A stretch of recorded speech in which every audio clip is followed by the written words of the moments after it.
Inclinemos nuestros rostros para orar. Nuestro Padre y nuestro Dios, te damos gracias por tus múltiples bendiciones para con nosotros. Te damos gracias especialmente por tu palabra, porque es una guía segura en un mundo donde hay tanta confusión. Pedimos, Señor, que al estudiar en cuanto al duelo en el huerto, que tu Espíritu Santo nos acompañe y nos instruya. Te damos gracias por escuchar nuestra oración, pues te lo pedimos en el precioso nombre de Jesús. Amén. Vamos a comenzar nuestro estudio en esta noche en el libro de Génesis, el capítulo 2 y los versículos 16 y 17. Y en un momento vamos a ir a San Juan 1 y el versículo 1 al 3, pero quiero colocar un marco primero. Génesis, el capítulo 2 y el versículo 16 y 17. Dios ha creado a nuestros primeros padres. Y dice la Biblia que colocó un árbol en medio del huerto, un árbol prohibido. Y dice lo siguiente en cuanto a este árbol. Y mandó Jehová Dios al hombre diciendo: de todo árbol del huerto podrás comer, mas del árbol del bien y del mal, de la ciencia del bien y del mal, no comerás, porque el día que de él comieres, ciertamente morirás. En otras palabras, Dios le estaba diciendo al hombre: tú tienes que vivir una vida en perfecta armonía con mi ley para continuar viviendo. El día que tú desobedezcas mi ley, y ya hemos visto que todos los 10 mandamientos estaban contenidos en este solo mandato de Dios, Dios le dijo al hombre: si tú llegas a comer del árbol, eso es pecado y te va a traer la muerte. Es decir, obedece y vivirás, desobedece y morirás. Ahora sí vamos al Evangelio según San Juan, el capítulo 1 y los versículos 1 al 3. San Juan, el capítulo 1 y los versículos 1 al 3. Habla aquí en cuanto a Jesús, cómo fue él antes de la creación. Y vamos a leer en unos momentos más adelante en el capítulo un versículo, el versículo 14, sobre la encarnación de Jesús. Dice en San Juan 1 y el versículo 1, en el principio era el verbo, y el verbo era con Dios, y el verbo era Dios. No era miembro de nuestra familia, ¿verdad? Era miembro de la familia de Dios. Nosotros somos seres humanos. Versículo 2. Este era en el principio con Dios. Y ahora escuchen bien.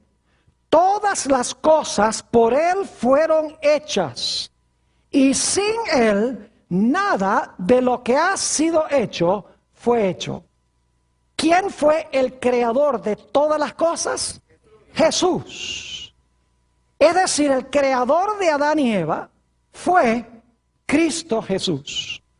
Y al leer el relato bíblico nos damos cuenta que aunque Jesús fue el creador, él colocó a Adán y Eva en un huerto y colocó a Adán como el padre y representante de la raza humana. Es decir, colocó a Adán como el rey sobre el planeta Tierra. Vamos a leer eso de nuevo, como ya lo hemos leído, en el libro de los Salmos, el Salmo 8 y los versículos 3 al 5. Salmo 8, 3 al 5. Aquí dice el salmista David, en el Salmo 8 y el versículo 3 al 5, cuando veo tus cielos, obra de tus dedos, la luna y las estrellas que tú formaste, digo, ¿qué es el hombre para que tengas de él memoria, y el hijo del hombre para que lo visites? Le has hecho poco menor que los ángeles, y lo coronaste de gloria y de lustre. Fíjense que Adán fue coronado de gloria y lustre. Los reyes usan coronas, ¿verdad? Versículo 6. Le hiciste señorear, es decir, lo pusiste a reinar sobre las obras de tus manos. todo lo pusiste debajo de sus pies. Es decir, aunque Jesús fue el creador, Él colocó a Adán como el rey sobre el planeta Tierra. Y era el plan de Dios de que Adán y sus descendientes viviesen para siempre. Pero luego vino la tragedia del pecado. Y como hemos leído en el Evangelio según San Lucas, el capítulo 4 y los versículos 5 al 7, un nuevo poder llegó a controlar al planeta Tierra. Vamos a leer eso en el Evangelio según San Lucas, el capítulo 4 y el versículo 5. Dice: y le llevó el diablo a un alto monte, y le mostró en un momento todos los reinos de la tierra. Y le dijo al diablo: a ti te daré toda esta potestad y la gloria de ellos, porque a mí ha sido entregada y a quien quiero la doy. Si tú, postrado, me adorares, todos serán tuyos. Es decir, el diablo dice: a mí ha sido entregado el reino o los reinos, y a quien yo quiero se los doy. Obviamente los reinos pertenecían al principio a Adán. Este mundo pertenecía a Adán, le fue dado como un regalo por Jesús el Creador. Pero como Adán y Eva escogieron pecar, fueron destituidos de su posición de reinado y se sentó sobre el trono de este mundo Satanás. Y la raza humana necesitaba a un redentor. Pero como estudiamos en nuestro último tema, no había nadie dentro de la raza humana que no hubiese sido vencido por Satanás. Porque en Romanos 3:10 dice: todos han pecado, no hay justo ni aún uno. Todos han pecado y están destituidos de la gloria de Dios. Es decir, el plan original de Dios era que el hombre fuese rey, que su territorio fuese el planeta Tierra y viviese para siempre.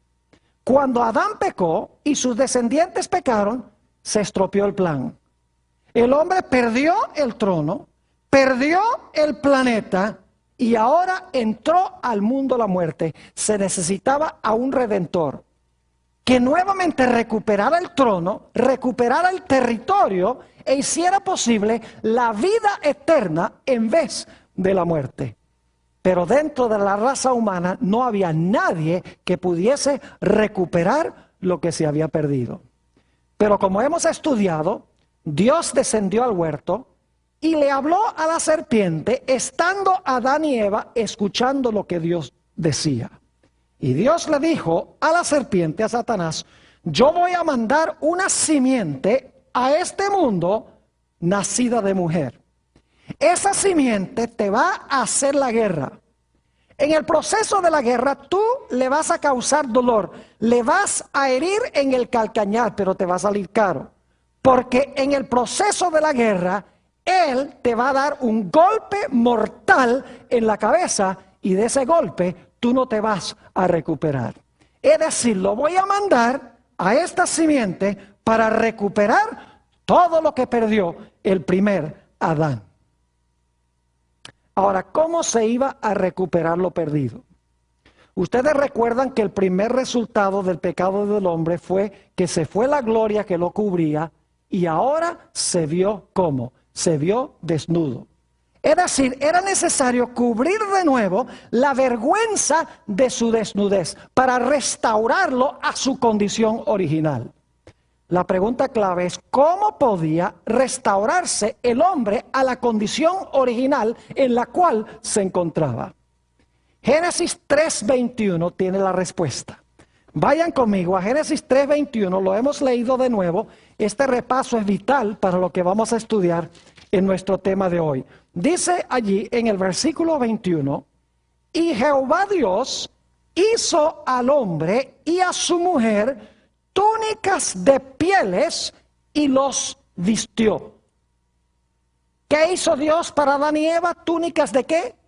Túnicas de pieles y los vistió.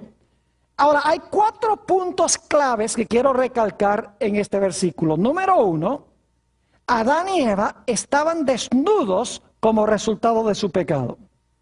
En segundo lugar, se escogieron probablemente 2 corderos, o por lo menos 2 animales perfectos, sin defecto. Y luego esos animales perfectos y sin defecto fueron muertos. Para conseguir la piel de un animal hay que matar al animal. Y luego, después que muere ese cordero o ese animal perfecto o esos animales perfectos, porque eran 2 pecadores, se tomaron las pieles y se formaron vestiduras para cubrir la vergüenza de la desnudez de Adán y Eva. El diablo es un ser muy perspicaz e inteligente. No cabe duda que el diablo estaba mirando lo que estaba sucediendo y estaba pensando, cuando el hombre pecó, cuando quebrantó la ley de Dios, perdió su trono, perdió su territorio, entró la muerte, quedó desnudo. Pero ahora yo veo que Dios manda al hombre a escoger 2 corderos perfectos. Esos 2 corderos perfectos luego son sacrificados, mueren. Y luego entonces se toman las pieles y con las pieles se cubre la vergüenza de la desnudez del hombre. Y Satanás está pensando, yo creo que yo sé lo que va a hacer Dios.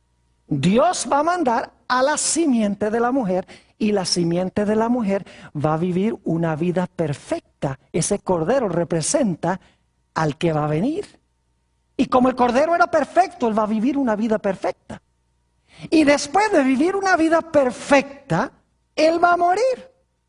Y por su muerte, de alguna manera, se va a cubrir la vergüenza de la desnudez del hombre. Dios va a restaurar al hombre a su condición original, tapándole la vergüenza de su desnudez. Es decir, tenemos aquí la primera promesa de salvación que involucraba un cordero perfecto, la muerte del cordero perfecto para cubrir la vergüenza de la desnudez del pecado del hombre. Como les mencioné en San Juan 1:14, encontramos el momento en que la simiente escogió encarnarse en la raza humana. Dice allí en San Juan, el capítulo 1 y el versículo 14, que aquel verbo fue hecho carne y habitó entre nosotros.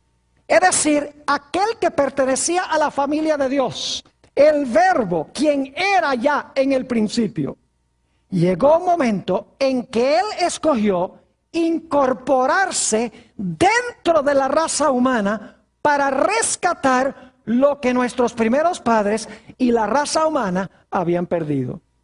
Pero qué forma tan extraña de llegar al campo de batalla.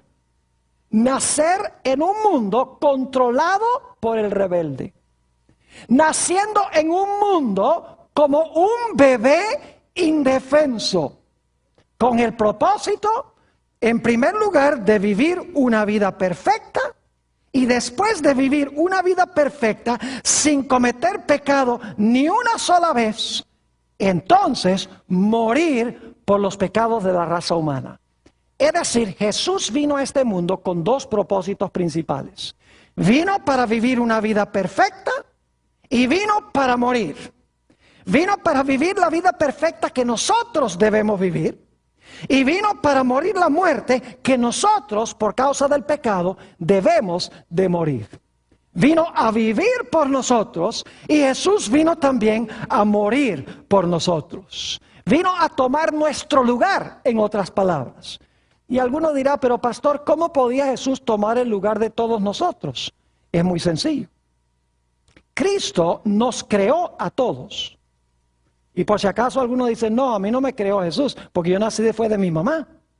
Yo le voy a recordar que usted vino de su mamá, es verdad. Su mamá vino de la mamá de ella, es verdad. La mamá de ella vino de la mamá de ella. Pero si van hacia atrás, hasta el principio, ¿a dónde llegan? Llegan a nuestros primeros padres, Adán y Eva. Es decir, que cuando Jesús creó a Adán y Eva, creó a toda la raza humana. Y solo el que creó a todos podía ofrecerse en lugar de todos. Un ser humano común y corriente no podía, porque él solo era un individuo, no creó a todos. Jesús, cuando creó a la raza humana, se hizo responsable por la raza humana. Ahora es interesante notar que en Éxodo 12 y el versículo 5, nos habla del cordero que se ofreció en el tiempo de la Pascua, cuando Israel fue librado de Egipto. Vamos a notar eso, Éxodo el capítulo 12 y el versículo 5. Y quiero que noten qué interesante las características de este cordero. Nuevamente, Éxodo 12 y el versículo 5. Dice, el animal será sin qué, sin defecto. Macho de un año, cuando dice macho de un año significa un cordero joven, es decir, iba a morir el cordero joven y el cordero iba a ser sin defecto. Dice, lo tomaréis de las ovejas o de las cabras.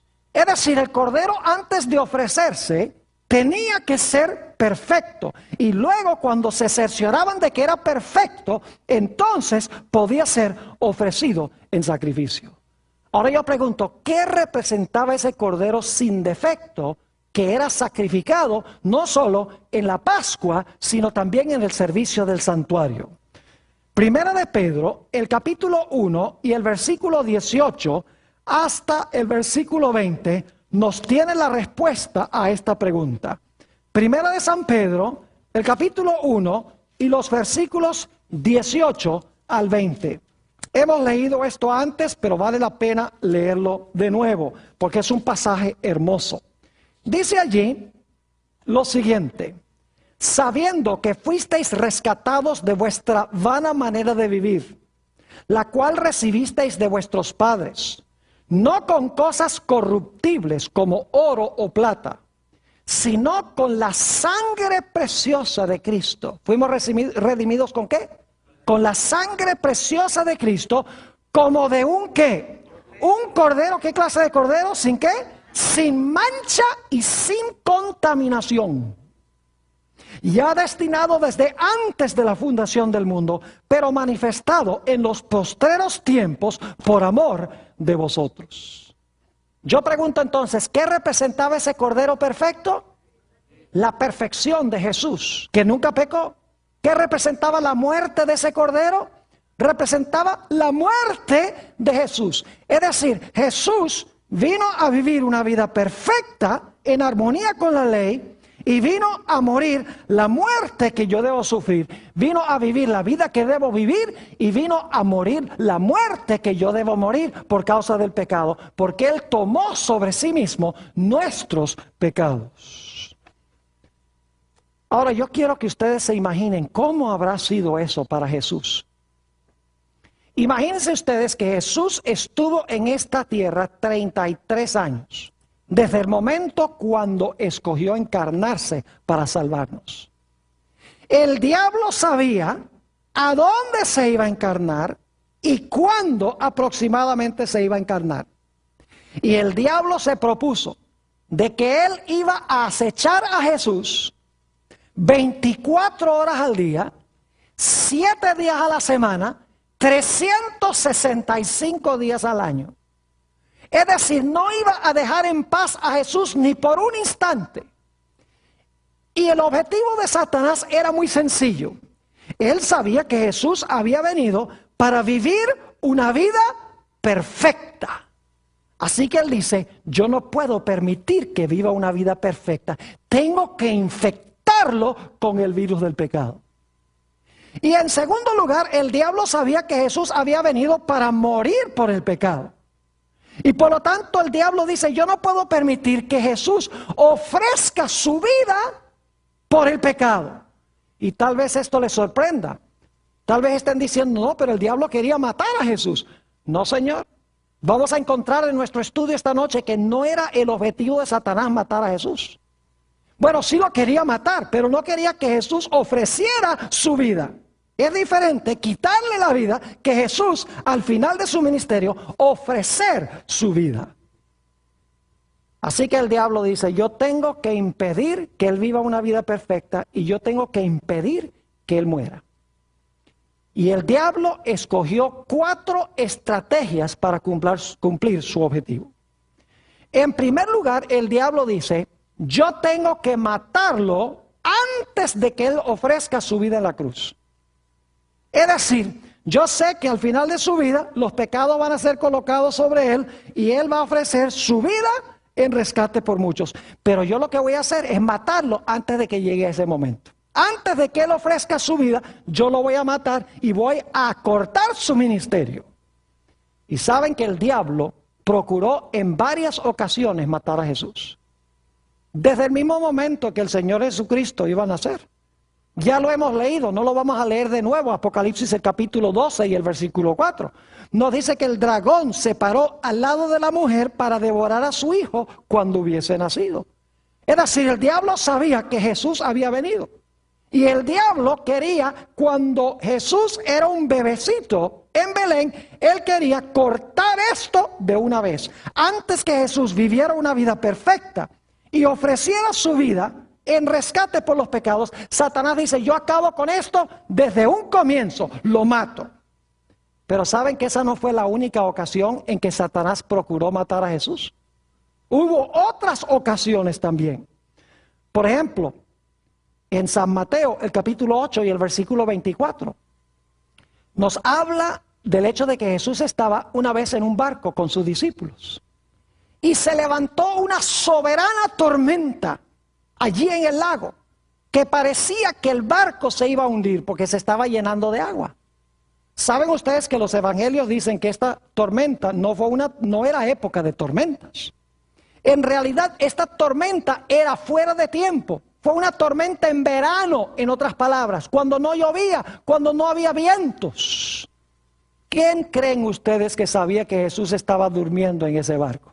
Satanás. ¿Y qué propósito tenía Satanás? Él quería ahogar a Jesús. En otra ocasión, y esto se haya relatado en Lucas 4, 28 al 30, Jesús se encontraba predicando en la sinagoga en Nazaret. Y Jesús dijo algunas cosas que a la gente no le gustó. Dijo que en los días de Eliseo, Dios favoreció a un hombre que era sirio, que no era israelita, se llamaba Naamán, y favoreció a una viudita que no era ni siquiera israelita. Y ellos, siendo muy nacionalistas, se enojaron con Jesús. Y dice la Biblia que lo sacaron empujado de la sinagoga y lo llevaron a un precipicio con el fin de echarlo abajo. ¿Quién creen ustedes que quería que Jesús fuera echado abajo en ese precipicio? Era Satanás. Ustedes pueden leer en varias ocasiones durante el ministerio de Jesús, Satanás procuró que apedrearan a Jesús. Un ejemplo lo encontramos en San Juan 8 y el versículo 59. Jesús acababa de decir, antes que Abraham fuese, yo soy. Se estaba proclamando el gran yo soy del Antiguo Testamento, de Éxodo 3 y el versículo 14. Y se enfurecieron. Y dice que recogieron piedras para tirárselas a Jesús, pero no había llegado todavía la hora de la muerte de Jesús. Y Jesús desapareció en medio de ellos.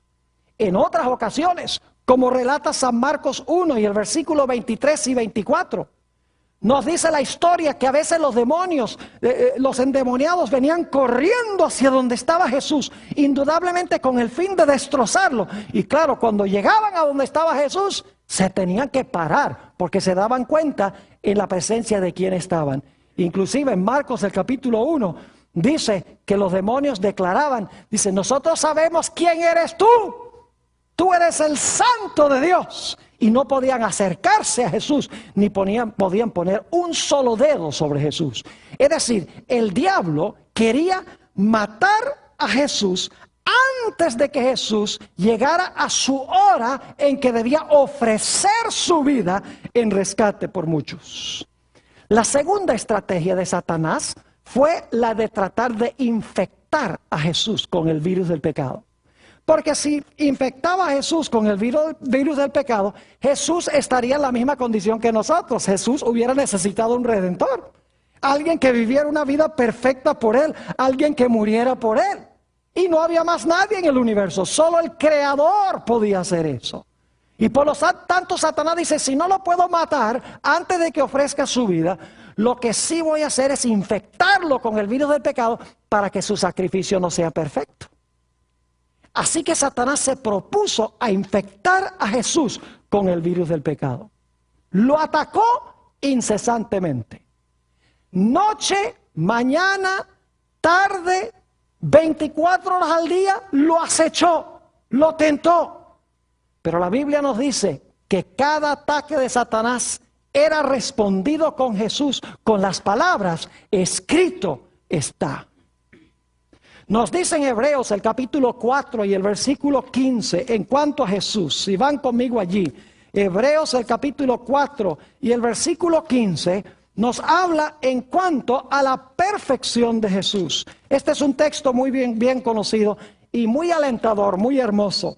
Dice allí en el versículo 15, porque no tenemos un sumo sacerdote que no se pueda compadecer de nuestras debilidades, sino uno que fue tentado en todo según nuestra semejanza, ¿pero qué? Pero sin pecado. ¿En cuántas cosas fue tentado Jesús como nosotros? En todo como nosotros, pero nunca ¿qué? Nunca pecó. ¿Saben que esto es una cosa increíble, que Jesús haya podido vivir 33 años en el planeta Tierra y nunca haya caído en pecado, ni en pensamiento, ni en acción? Y alguna persona dice, pero pastor, si Jesús no pecó, ¿cómo me puede entender si yo peco? Pues yo doy gracias a Dios de que Jesús no pecó para entenderme, para entender mi situación. Déjenme darles una ilustración. Si ustedes se están hundiendo en arena movediza, ¿qué preferirían? ¿Preferirían tener a otra persona en la arena con ustedes simpatizando con lo que están pasando? ¿O preferirían tener a alguien en tierra seca, en tierra firme, que pueda lanzarles la soga para sacarlos? Yo preferiría tener a alguien en tierra sólida con una soga para sacarme. Si Jesús hubiera pecado, Él hubiera estado en la arena hundiéndose con nosotros y no podría habernos salvado. Note lo que dice Primera de San Juan, el capítulo 3 y el versículo 5 en cuanto a Jesús. Dice, sabemos que Él apareció para quitar nuestros pecados y no hay pecado en Él.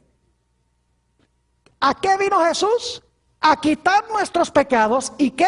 Y no hay pecado en Él. Note lo que dice Primera de San Pedro, el capítulo 2 y el versículo 22. Declara esto. En cuanto a Jesús, el cual no hizo ¿qué? No hizo pecado, ni se halló engaño en su boca. El testimonio del Nuevo Testamento es que aunque Satanás se lanzó con todas sus fuerzas en contra de Jesús, el Señor Jesucristo resistió cada ataque de Satanás y nunca pecó. Es decir, Jesús era un cordero perfecto, sin mancha, sin mácula, sin defecto. Y por eso podía ofrecer un sacrificio perfecto por nuestros pecados. Así que el diablo no pudo matarlo antes que llegara su hora. El diablo no pudo infectar a Jesús con el virus del pecado. Pero un tercer método que usó Satanás fue tratar de desviar a Jesús de la misión que él vino a cumplir. Ahora, quiero explicarles lo que quiero decir. El diablo constantemente procuró desviar a Jesús del camino de la cruz. Porque él sabía que si Jesús moría en la cruz, su reino iba a quedar liquidado para siempre. Así que Satanás dice, yo tengo que convencer a Jesús de que adopte cualquier otro plan. Inclusive sería bueno que adoptara el plan de sentarse en el trono en Jerusalén para gobernar sobre los judíos, que es lo que ellos quieren, desviarlo del camino de la cruz. Y el diablo lo hizo de varias formas. Solamente les voy a mencionar los versículos por la premura del tiempo, pero ustedes los tienen en sus listas. En Mateo el capítulo 4 y el versículo 8 y 9. Nos dice que el diablo llevó a Jesús a un alto monte, le mostró todos los reinos de la tierra. Y lo que Satanás le está diciendo a Jesús es esto, mira, ¿tú crees que tú tienes que morir para recuperar todos esos reinos? ¿Tú crees que tú tienes que dejar que te escupa en la cara y que te den golpes y que te pongan una corona de espinas, como dice la profecía de Isaías 53. ¿Tú crees que tú tienes que ponerte en manos de tus criaturas para que ellos te maltraten, para recuperar los reinos del mundo? El diablo dice, no, no, no, no, no. Dice, hay un camino más fácil. Lo único que tú tienes que hacer es, tú te arrodillas y me adoras por un instante y te lo doy todo gratis. Tratando de desviar a Jesús de la cruz y adoptar un camino más fácil. Varias veces durante el ministerio de Jesús, y tenemos un ejemplo en San Juan 6:15, varias veces la turba procuró tomar a Jesús por la fuerza para colocarlo como rey. El diablo quería que Jesús se proclamara rey de los judíos y se sentara en el trono sobre un reino terrenal.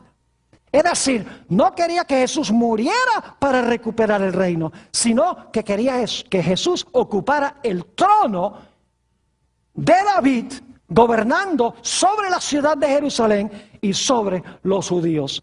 Pero dice allí en San Juan 6 y el versículo 15, cuando trataron de tomarlo por la fuerza, Jesús se fue al otro lado del lago, a un lugar solitario, y se puso a orar. No se desvió del camino. Inclusive sus propios discípulos a veces se prestaron para tratar de desviar a Jesús del camino de la cruz. Tenemos por ejemplo en San Mateo el capítulo 16 y el versículo 23. Después que San Pedro dijo, tú eres el Cristo, el Hijo del Dios viviente. Y Jesús le dice, oh, bienaventurado eres Simón, has hablado muy bien. Y Pedro se está sintiendo muy bien. Luego Jesús le dice a los discípulos, es necesario que el Hijo del Hombre vaya a Jerusalén, sea maltratado, caiga en manos de los líderes, sea muerto y resucitar al tercer día. Y dice allí en San Mateo 16 que el apóstol Pedro tomó a Jesús del brazo y le dijo, no seas tan pesimista, que tú vas a ir a Jerusalén a morir. El Mesías no muere, el Mesías se sienta en el trono de Jerusalén. ¿Y qué le dijo Jesús? No estaba hablándole a San Pedro. Jesús le dice, apártate de mí, Satanás, porque me eres ¿qué? Porque me eres un estorbo, eres piedra de tropiezo. Es decir, Pedro se estaba prestando como instrumento para tentar a Jesús de que no fuera la cruz, sino que fuera la clase de Mesías que los judíos estaban esperando. Unos pocos versículos después, en el capítulo 17 y el versículo 4, Jesús subió con 3 de sus discípulos al monte de la transfiguración, con Pedro, Santiago y Juan. Y Jesús se transfiguró delante de ellos, como se verá cuando venga en poder y gloria en su segunda venida, para que ellos captaran una vislumbre de lo que iba a venir después de la cruz. Y descienden sobre el monte 2 personajes, Moisés y Elías. Moisés había muerto y resucitado, ido al cielo. Y Elías había sido trasladado al cielo de entre los vivos, cuando leemos el Antiguo Testamento. Y después de esta experiencia, el apóstol Pedro le dice al Señor Jesucristo, Señor, no vayamos a Jerusalén, porque ya iban en su último viaje para Jesús morir. Pedro le dice, no vayamos, Señor, a Jerusalén, construyamos 3 tabernáculos aquí y quedémonos en la montaña. Es decir, no vayas a Jerusalén a morir. Hacia el final del ministerio de Jesús. El relato se encuentra en San Juan 12 y el versículo 20 al 24. Vienen unos griegos para entrevistarse con Jesús. Y dice, queremos hablar con Jesús, porque hay muchos creyentes en Grecia que necesitan escuchar el evangelio. Y los campos están maduros para la cosecha. Queremos que el maestro venga ya a Grecia a predicar. Y cuando van los discípulos para hablar con Jesús y le dicen, mira, hay unos griegos que quieren hablar contigo para que vayas a hacer obra misionera en Grecia. Jesús dice algo que parece estar desconectado de la conversación. Jesús dice, ha llegado el momento en que el Hijo del Hombre sea glorificado. Es decir, no es tiempo de ir a Grecia. Es tiempo de ir a la cruz, mi hora ha llegado, es tiempo de morir. Y luego dice, si un grano de trigo cae en la tierra y muere, retoña y produce mucho fruto. Pero si cae en la tierra y no muere, queda solo y no produce fruto. Lo que está diciendo Jesús es, si yo voy a la cruz y muero, entre los griegos habrá mucho fruto, como resultado de mi muerte. Pero si yo voy a predicarle a los griegos y no muero, es en vano. porque de todas maneras siguen estando en sus pecados, porque necesito morir por los pecados de la raza humana. Es decir, Satanás procuró matar a Jesús antes que llegara su hora. Satanás procuró infectar a Jesús con el virus del pecado. No fue capaz.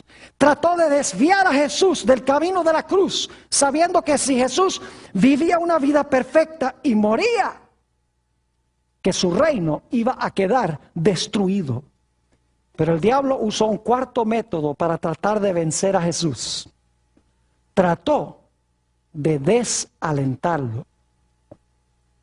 Lo que trató de hacer fue que Jesús se sintiera que su misión no iba a producir fruto.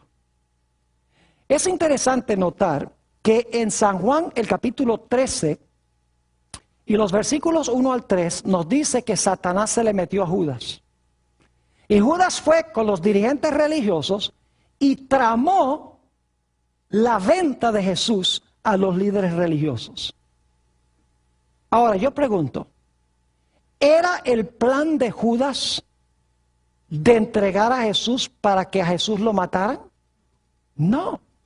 Algunos comprenden mal, dicen, ay, sí, Judas entregó a Jesús para que lo mataran. No, ese no era el propósito. El propósito de Judas era entregar a Jesús para que el Señor Jesucristo, cuando lo fueran a arrestar, se escapara de las manos de los que lo fueron a arrestar. Y usted dice, Pastor Bor, ¿cómo sabe eso? Muy sencillo. Le salió mal el plan a Judas. Ustedes lo saben bien. Cuando Judas se dio cuenta que Jesús no se zafó de las manos de sus enemigos, ¿qué hizo Judas? Dice la Biblia que fue con el dinero y lo tiró allá delante de los líderes religiosos y dijo, he entregado sangre inocente. Y dice la Biblia que fue y se suicidó. El propósito de Judas era que Jesús, cuando lo arrestaran y lo maltrataran, que Jesús se zafara de sus manos y que no fuera a la cruz. El diablo no quería que Jesús fuera a la cruz. El diablo no quería que Jesús muriera en la cruz. Sí quiso matarlo antes que llegara su hora, pero cuando llegó su hora, no era su plan de que Jesús muriera. Y algunos dicen, pero Pastor Bor, entonces, ¿por qué razón el diablo llevó a la gente a abofetear a Jesús y a escupirle en el rostro y a azotarle la espalda y ponerle una corona de espinas? ¿Y por qué? ¿Por qué Satanás influyó sobre la gente para que le clavara las manos en la cruz y los pies si el diablo no lo quería matar? ¿Saben cuál era la intención de Satanás? La intención de Satanás era que causándole este sufrimiento a Jesús, que Jesús se vengara de los que le estaban haciendo esto. Que Jesús se escapara de sus manos, en otras palabras, y que no muriera, sino que se vengara, y de esta manera quedaría destruido el plan de la salvación. El diablo procuró por todos los medios desalentar al Señor Jesucristo. Vamos al Evangelio según San Mateo, el capítulo 26, y empezando en el versículo 38. San Mateo 26 y el versículo 38. Quiero que noten aquí lo que pasa con Jesús en el huerto del Getsemaní. Mateo, el capítulo 26, y voy a leer empezando en el versículo 38. Entonces Jesús les dijo, mi alma está muy triste hasta la muerte. Quedaos aquí y velad conmigo. ¿Qué le dice a sus discípulos? Estoy muy triste. Quédense aquí y velen un rato. Quédense despiertos y velen conmigo. Versículo 39. Yendo un poco adelante, se postró sobre su rostro, orando y diciendo, ahora escuchen esto, Padre mío, si es posible, pase de mí esta copa, pero no sea como yo quiero, sino como tú. ¿Qué tenía Jesús en la mano? Una copa. ¿Y qué le está rogando a su Padre?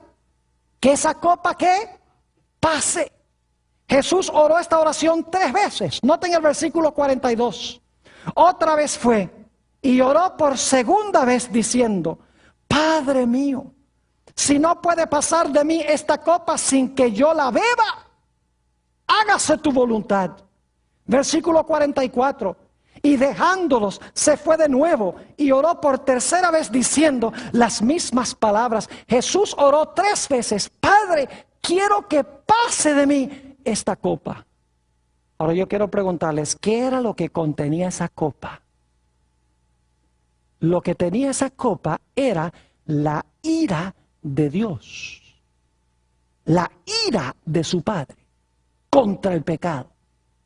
Ustedes recuerdan que en el libro de Apocalipsis hay 7 copas que tienen 7 ángeles. ¿Y de qué están llenas las copas? Dice que las copas están llenas de la ira de Dios. Es decir, la copa que Jesús tenía que beber estaba llena de la ira de Dios. Y enseguida decimos, ¿por qué estaba llena de la ira de Dios si Jesús nunca pecó? La razón es que Jesús tenía que beber la copa que tú y yo debemos beber.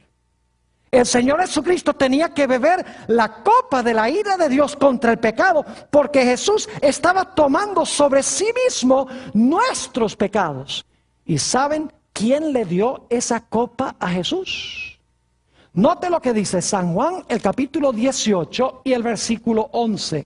San Juan, el capítulo 18 y el versículo 11 nos dice quién fue el que le dio esa copa a Jesús. La copa que tú debes beber y la copa que yo debo beber. Dice allí en San Juan, el capítulo 18 y el versículo 11. Jesús entonces dijo a Pedro: mete tu espada en la vaina. La copa que el Padre me ha dado, no la he de beber. ¿Quién le dio la copa a Jesús? Su propio Padre. ¿Pero por qué si Jesús no pecó, no merecía la ira de Dios? Mis queridos hermanos y amigos, es porque Jesús estaba bebiendo la copa de la ira de Dios contra el pecado que debo beber yo. Él estaba colocándose en mi lugar. Él vivió la vida perfecta que yo debo vivir, que no vivo, y Él estaba sufriendo la muerte por mis pecados. Es tan terrible el sufrimiento de Jesús que leemos en el Evangelio según San Lucas, el capítulo 22 y el versículo 44. Si van conmigo allí, San Lucas, el capítulo 22 y el versículo 44, que dice que el Señor Jesucristo sudaba grandes gotas de sangre. Dice allí, y estando en agonía, oraba más intensamente, y era su sudor como grandes gotas de sangre que caían hasta la tierra. ¿Cuánta agonía debe estar sufriendo una persona que en vez de sudar sudor, sude gotas de sangre? Saben que posiblemente muchos de ustedes han visto esa película, La Pasión del Cristo, de Mel Gibson. Esa película lo que enfatiza mayormente, según me dicen, es la violencia física que sufrió Jesús. Pero la violencia física que sufrió Jesús no fue nada comparado con su agonía espiritual y mental. Porque el Padre estaba colocando sobre Jesús todos los pecados de la raza humana. Los que se han cometido, los que se estaban cometiendo y los que había todavía por cometer. Jesús estaba cargando todos los pecados de la raza humana, castigado por su propio Padre, bebiendo la copa de la ira de Dios. Nos dice en San Lucas 22:53 que esta fue la hora de la potestad de las tinieblas. Es decir, Satanás estaba torturando a Jesús. Es más, lo que Satanás le estaba diciendo a Jesús era: mira, si tú sigues adelante y bebes esta copa de la ira de tu Padre, nunca más vas a ver a tu Padre. Porque tu Padre odia tanto el pecado, que si tú bebes la copa de la ira de tu Padre, vas a quedar separado eternamente de Él. Así que piénsalo bien. Porque si tú te bebes esa copa, nunca más vas a ver el rostro de tu Padre. Vas a quedar separado para siempre. Fíjense que está tratando de desalentar a Jesús. Y el diablo usó otros métodos para desalentar a Jesús. Por ejemplo, cuando sus discípulos debían estar orando por Jesús, ¿qué estaban haciendo? Estaban durmiendo. Judas, uno del círculo de los discípulos, lo entregó. San Pedro, uno de los más importantes discípulos, ¿qué hizo? Lo negó. Es decir, Satanás obró sobre los discípulos para que se durmieran. Satanás obró sobre Judas para que lo entregara. Obró sobre Pedro para que Pedro lo negara 3 veces. Obró sobre la turba para que le escupieran en el rostro, para que lo abofetearan, para que le pusieran una corona de espinas. Todo con el propósito de que Jesús se desalentara. El propósito era decirle a Jesús: mira, lo que tú estás haciendo de nada vale. Uno de tus discípulos te entregó, a ese no lo vas a salvar. Otro discípulo tuyo, Pedro, 3 veces te negó, y la tercera vez con malas palabras. Cuando tú necesitabas las oraciones de tus discípulos, todos se durmieron. Mira, el pueblo que viniste a salvar, mire cómo te están escupiendo en el rostro. Cómo te están pegando. Cómo te están colocando una corona de espinas en la cabeza. Cómo te colocan, cómo te hieren la espalda con azotes. Dice, ¿a quién tú vas a salvar? La obra que tú estás haciendo es en vano. Tú no vas a salvar a nadie, ni siquiera tú mismo te vas a salvar. Porque el pecado que tú estás cargando es tan terrible que nunca más vas a ver el rostro de tu Padre. Lo que Satanás le estaba diciendo a Jesús era: vete al cielo a donde te aprecian antes que sea demasiado tarde. Estaba tratando de desalentarlo de ir a la cruz y morir. Y es más, es interesante notar que cuando Jesús estaba colgando en la cruz, si van conmigo a San Mateo 27, San Mateo 27, van a encontrar algo muy interesante. San Mateo al capítulo 27 y el versículo 41 al 43. ¿Ustedes creen que el diablo quería que Jesús muriera en la cruz? Noten el versículo 41. De esta manera también los principales sacerdotes, escarneciéndole con los escribas y los fariseos y los ancianos, decían: a otros salvó, a sí mismo no se puede salvar.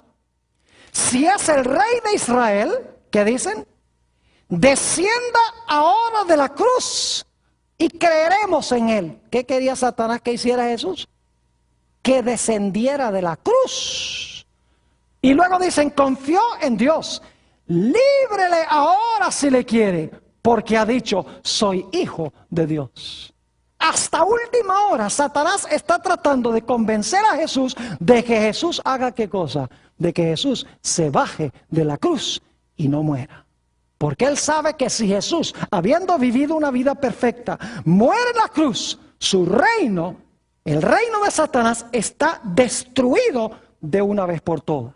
Y Jesús habrá recuperado el trono, Jesús habrá recuperado el territorio y Jesús habrá hecho posible la vida eterna para todos aquellos que le reciben como su Salvador. Y luego llegamos a la escena final.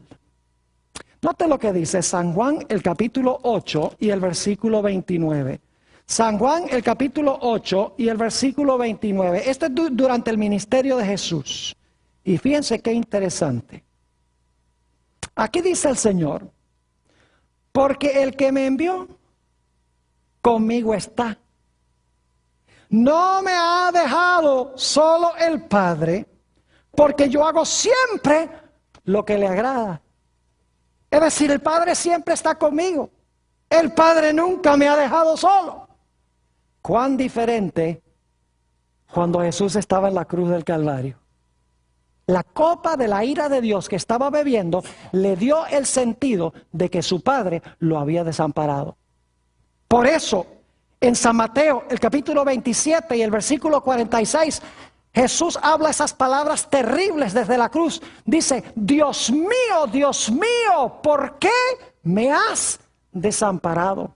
Fíjense que durante su ministerio dice, el Padre no me ha dejado solo porque yo siempre hago lo que le complace. Cuando está en la cruz, el Señor Jesucristo dice, Dios mío, ¿por qué me has desamparado? La ira de Dios contra el pecado es tan terrible que Jesús piensa que nunca más verá el rostro reconciliador de su propio Padre. Y luego llega el momento final en la cruz. Después que Jesús dice, Dios mío, ¿por qué me has desamparado? sufriendo las terribles y crueles tentaciones de Satanás, diciéndole: bájate de la cruz, porque si no, nunca más vas a ver el rostro de tu Padre. El Señor Jesucristo dice en alta voz, una voz que llevó a la tierra a temblar, dijo: consumado es. Eso es lo que se prometió en Génesis 3:15. He terminado la obra de la salvación. Le he dado el golpe mortal a Satanás en la cabeza. Consumado es. Y luego las últimas palabras que Jesús pronunció en la cruz fueron, y se encuentran en San Lucas 23:46, le dice a su Padre: Padre, en tus manos encomiendo mi espíritu. Y dice que habiendo encomendado su espíritu a su Padre, vamos a estudiar más adelante lo que significa: Padre, en tus manos encomiendo mi espíritu. Lo que Jesús estaba diciendo es: Padre, preserva mi vida, porque tú has prometido que si yo bebo la copa, que si yo soy fiel, tú me vas a resucitar de los muertos. Preserva mi vida, en tus manos encomiendo mi espíritu. Fíjense que Jesús vivía por fe en su Padre.